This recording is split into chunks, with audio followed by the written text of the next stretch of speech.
Salam, hər vaxtınız xeyir olsun, hörmətli izləyicilərim.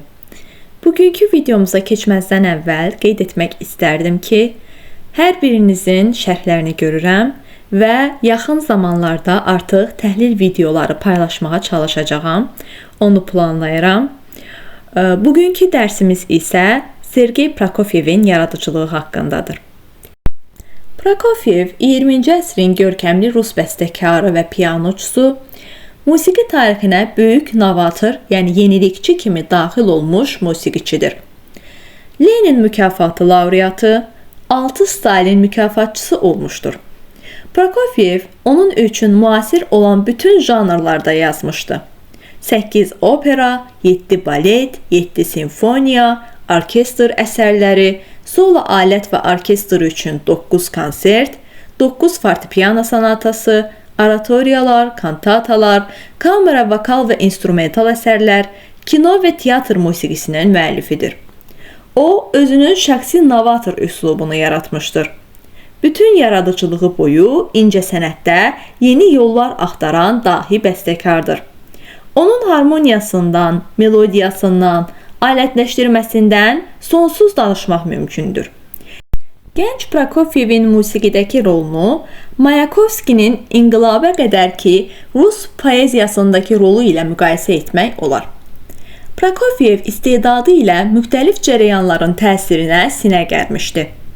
20-ci əsrin Bartok, Aniger, Hindemith, Stravinsky kimi bəstəkarları ilə yanaşı, Prokofiev də öz yeniliklərini klassik ənənələrdən ayrılmayaraq həyata keçirmişdir.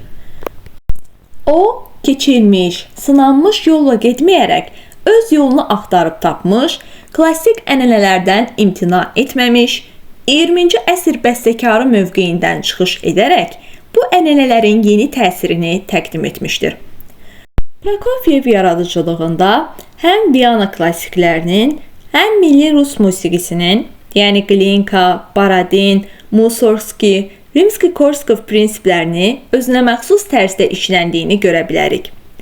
Baradin, Glinka yaradıcılığına xas möhtəşəm dastan obrazları, Mussorgskyyə xas dramatizm, Rimski-Korskovun yaradıcılığı üçün səciyyəvi olan fantastik nağıl surətləri Prokofiev yaradıcılığında mühüm yer tutur. Bununla yanaşı əsərlərində dövrün nəbzini hiss edirik. Prokofiev yaradıcılığının çiçəklənmə dövrü Sovet dövrünə təsadüf edir. Onun istedadı çoxsahəlidir. Əsərlərində epiklik, kəskin dramatizm, yumor öz əksini tapır. O, öz dəstiqətli, parlaq üslubu ilə seçilir.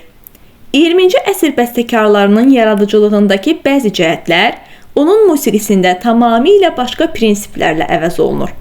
Məsələn, o dövrün modernist musiqisində melosun xırdalanması müşahidə edilirsə, Prokofiev modulyasiyalı zəngin melodiyalara üstünlük verir. Lat funksional dayaqları gücləndirir. Tonal sistemi daxildən güclənir. Prokofiev harmoniyası genişləndirilmiş 12 pilləli səs sisteminə əsaslanır. Orkestrləşdirməsi aydın tembrlərə əsaslanır. Obrazların təzadını kəskinliyi ilə təqdim edir. Burada çox vaxt qrotesk, ifşa edici sarkazma rast gəlinir. Folklora münasibətində 20-ci əsr bəstəkarı mövqeyindən çıxış edərək xalq yaradıcılığına yeni tərzdə yanaşır. Mövzu dairəsi geniş, janr rəngarəngliyi ilə seçilir. Bu mövzularda vətən, tarixi keçmiş müasir həyat, nağıl təsvir olunur. O, Rus ədəbiyyatına, dünya ədəbiyyatına müraciət etmişdir. Shakespeare Romeo və Julietta, Dostoyevski Oyunçu, Tolstoy Hərb və Sülh, Gotsi 3 portaxala məhəbbət operası, Katayev Semyon Katka operası və s. Bugünlük bu qədər. Dinlədiyiniz üçün təşəkkür edirəm.